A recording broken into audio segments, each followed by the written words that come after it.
رب لي صدري ويسر لي أمري واحلل عقدة من لساني يفقه قولي ربنا زدنا علما. அஸ்ஸலாமு அலைக்கும் வரஹ்மத்துல்லாஹி வபரகாத்துஹு. வெல்கம் டு கீடு ஜன்னாயம். தஸ்னிம் எல்லாரும் எப்படி இருக்கீங்க? நல்லா இருக்கீங்களா? அல்ஹம்துலில்லாஹ். வீடியோக்குள்ளே போகிறதுக்கு முன்னாடி நான் லாஸ்ட் வீடியோவில் கேட்ட கொஷினுக்கு ஆன்சர் என்னன்னு பார்க்கலாம். நான் என்ன கொஷின் கேட்டேன்? நபி ஸல்லல்லாஹு அலைஹி வஸல்லம் அவர்கள் எந்த நபியின் வம்சாவளியை சேர்ந்தவர்கள்? இதுக்கான ஆன்சர் நபி இஸ்மாயில் அலைஹிஸ்ஸலாம் அவர்கள். அல்லாஹ் சுப்ஹானஹு வ தஆலா இந்த உலகை நமக்கு ஒரு சோதனை களமாக தான் படைத்துள்ளான்.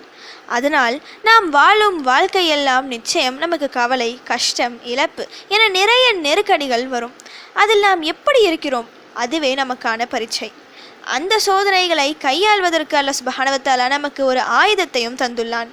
நிறைய பேர் அந்த ஆயுதத்தை பயன்படுத்தி வாழ்க்கையில் பல வெற்றிகளை, சந்தோஷங்களை அடைந்துள்ளனர். சிலர் அதை உபயோகிக்காமல் அப்படியே வைத்துள்ளனர். அந்த ஆயுதம் துவா.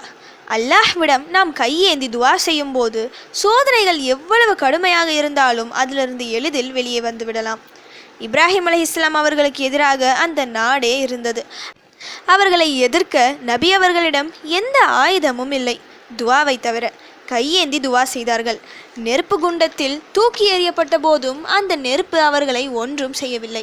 யூனுஸ் அலைஹிஸ்ஸலாம் அவர்கள் மீன் வயிற்றினுள் சிக்கி கொண்டார்கள். அவர்கள் கேட்ட துவா மட்டுமே அவர்களை காப்பாற்றியது. எதிரே கடல், பின்னாடி ஃபிரௌனின் பெரும் படை, மேற்கொண்டு தப்பிக்க எந்த வழியும் இல்லை. அந்த நேரத்தில் மூசா அலைஹிஸ்ஸலாம் அவர்களின் துவா அவர்களுக்கு மட்டும் கை கொடுக்கவில்லை, அவரை நம்பியிருந்த கூட்டத்தினருக்கும் கை கொடுத்தது.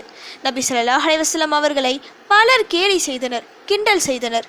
பிறந்து வளர்ந்த மக்கா நகரை விட்டே விரட்டி விட்டார்கள். அவர்கள் கேட்ட துவா மூலமாகவே பல வெற்றிகளை அவர்கள் அடைந்தார்கள். இன்று நாம் நிம்மதியாக இருக்கிறோம் என்றால் அவர்கள் நமக்கு கற்றுத்தந்த துவாக்கள் மூலமாகவே. இப்படி நாம் கேட்கும் துவாக்கள் ஒருபோதும் வீண் போகாது. இருந்தும் சில நேரங்களில் கை கொடுக்காமல் இருக்க காரணம் நாம் கேட்கும் விதம் சரியில்லாமல் இருக்கலாம். துவா கேட்பதற்கு என ஒரு ஒழுங்குமுறை உள்ளது. அந்த முறையில் கேட்டால் நிச்சயம் நம் வாழ்க்கையிலும் அதிசயம் நடக்கும். எப்படி நாம் துவா செய்வது என அதையும் நபி ஸல்லல்லாஹு அலைஹி வஸல்லம் அவர்கள் நமக்கு கற்றுத்தந்துள்ளார்கள். நபி ஸல்லல்லாஹு அலைஹி வஸல்லம் அவர்கள் கூறியதாக ஒரு ஹதீஸ் இருக்கு. உங்களில் எவரேனும் அல்லாஹ்விடம் கேட்க விரும்பினால் அவர் முதலில் அல்லாஹ்வை புகழட்டும், பின்னர் நபி ஸல்லல்லாஹு அலைஹி வஸல்லம் அவர்கள் மீது ஸலவாத் கூறட்டும், இதன் பின்பு அவர் தனது தேவைகளை கேட்கட்டும். இவ்வாறு அல்லாஹ்விடம் துவா கேட்டால் பதில் கிடைக்க வாய்ப்பு அதிகம் இருக்கும். இந்த முறைப்படி நாம் துவா செய்தால் நிச்சயம் அந்த துவா நமக்கு ஏற்படும் பிரச்சனைகளை எதிர்த்து போராடும் ஒரு ஆயுதமாக நமக்கு இருக்கும். இன்னைக்கு நான் ஒரு 3 துவாக்களை சொல்கிறேன். இந்த துவாக்களை எப்போ நீங்கள் துவா செய்தாலும் இதை ஓதி பிறகு உங்கள் கஷ்டங்களை அல்லாஹ்விடம் சொன்னால் 100% பதில் கிடைக்கும். அந்த துவாக்கள் என்னன்னு இப்போ பார்க்கலாம். அல்லாஹு அக்பர் கபீரா வல்ஹம்துலில்லாஹி கசீரா வசுப்ஹானல்லாஹி புக்ரதன் வ அசீலா.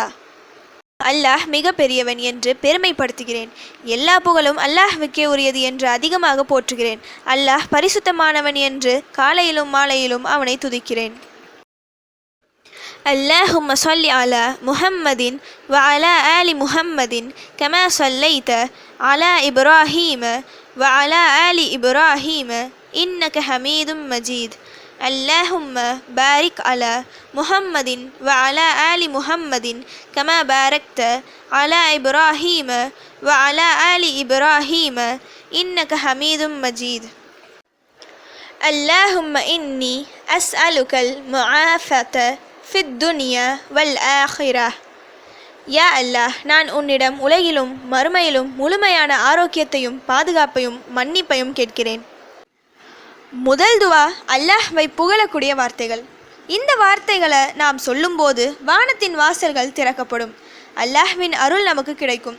இவை அல்லாஹ்வை புகழக்கூடிய வார்த்தைகள். இரண்டாவது துவா நபி ஸல்லல்லாஹு அலைஹி வஸல்லம் அவர்கள் மீது சொல்ல வேண்டிய ஸலவாத், தொழுகையின் அத்தஹியாத் இருப்பில் ஓத வேண்டிய ஸலவாத். மூன்றாவது துவா இந்த உலகம் மற்றும் மறுமை இந்த இரண்டிலும் நமக்கு தேவையான அனைத்து நலவுகளையும் தந்துவிடும். பாதுகாப்பு, ஆரோக்கியம், அல்லாஹ்வின் மன்னிப்பு, கருணை, செல்வம் என நமக்கு தேவையான அனைத்து நன்மைகளும் அதைவிட அதிக நன்மைகளும் அடங்கிய துவா இது. என்ன துவா ஓதினாலும் இந்த துவாவிற்கு ஈடாகாது. மிக சிறந்த துவா என நபி ஸல்லல்லாஹு அலைஹி வஸல்லம் அவர்கள் சிறப்பித்து கூறிய துவா இது.